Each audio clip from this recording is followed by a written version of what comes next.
Excuse me, my name is Susan Meyer. Ma'am, this is a restricted area. I would like to trade places with one of the people inside. Don't you do that? Oh, you mean our hostage exchange program? Holy.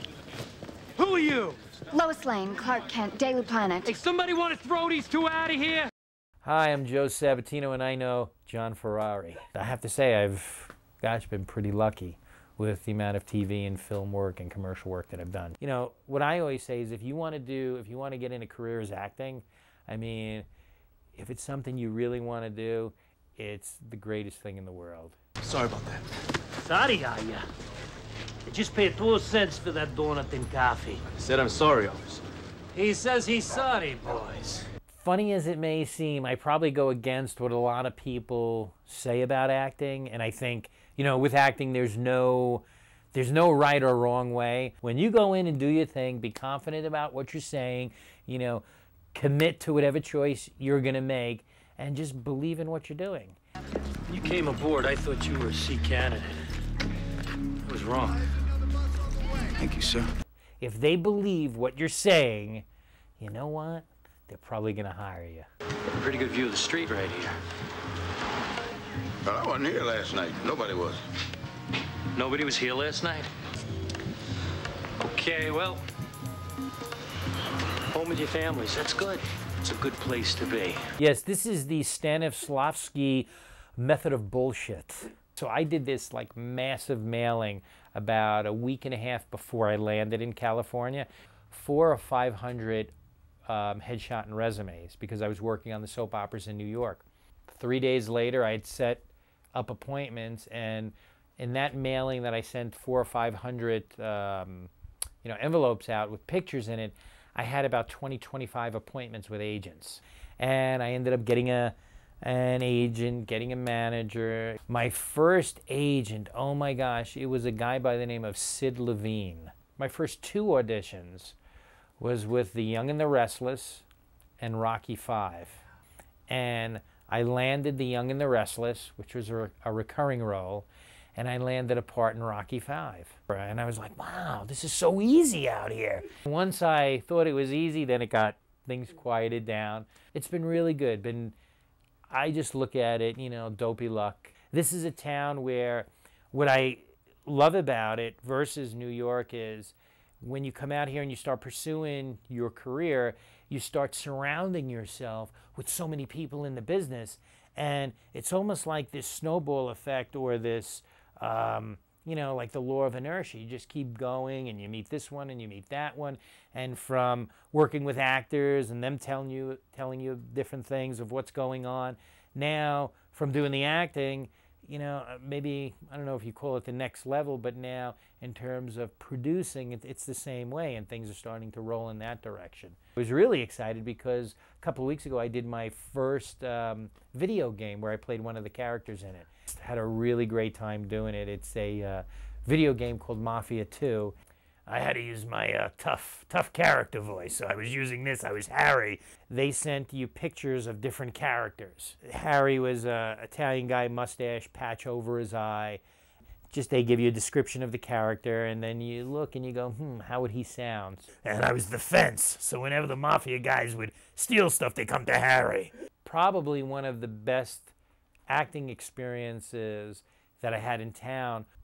How I got my SAG card was I was on Ryan's Hope, and one of the actors of the series regular or contracted players said, listen, you know, you're going to bring me something and I'm going to say thank you, and you say no problem, and then I had some speaking lines, so that allowed me to get my SAG card. So whenever I'm on the set with an extra, and when we're doing blocking or a dress rehearsal, and I know I'm working with an extra who's not in SAG that you know, after talking with them, want to get in SAG, and they walk by, I always try to do some gesture to say, hey, did you get the file? Or, hey, thanks for that, or whatever, so that they can respond to me. And if we do that in rehearsal, and the director doesn't say anything, so that when we go to shoot it, I always make sure that that actor, you know, will do that, so that's, I guess, my way of like paying it forward almost. They always have the principal actors eat first when you're on the set or on location. And that drives me crazy. crazy. It's so crazy. So when you're watching this, and if you're just getting into acting, you'll know what I mean. When I'm on the set, I'm pretty focused on what I'm doing. Oh, no. Yeah, I've had it's probably about 50-50. I've had some directors, you know, that'll say, Joe, that's not in the script, or we can't do it, but it's 50-50. It all depends what show you're working. NYPD Blue, because David Milch and Stephen Bochco, you know, were the producers and writers, you pretty much had to be word perfect. Yeah, you call me an asshole with my back turned. Now I'm here in front of you. You got nothing to say, right? What am I supposed to say to someone who looks to hurt his own? No one is looking to hurt Zorzi. Actually, I think TV is much harder. With television, your pace is so much faster. Your pace is so much faster. You're going to do maybe, you know, I don't know, 6, 7, 8 pages a day. And in film, oh gosh, you move at a snail's pace. I mean, you could come in and barely have your lines down.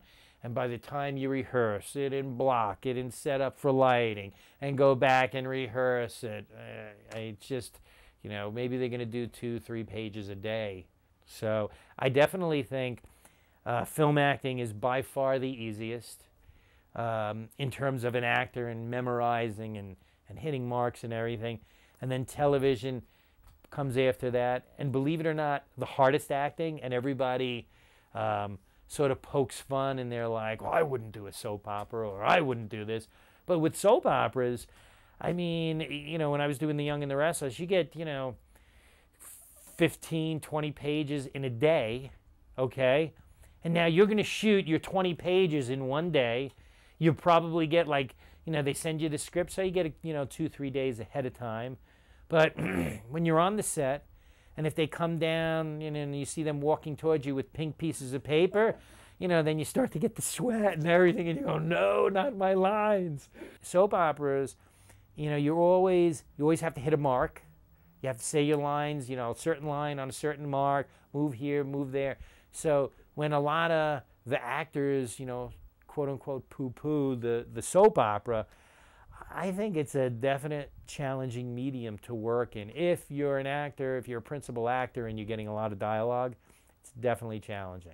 And I've been with some of the biggest actors in Hollywood that have said, you know, looked at me after we've done, you know, a certain scene maybe 15, 20 times in a row where they keep going up on their lines, and they've looked at me and just said, wow, I can't even remember my name, let alone these damn lines.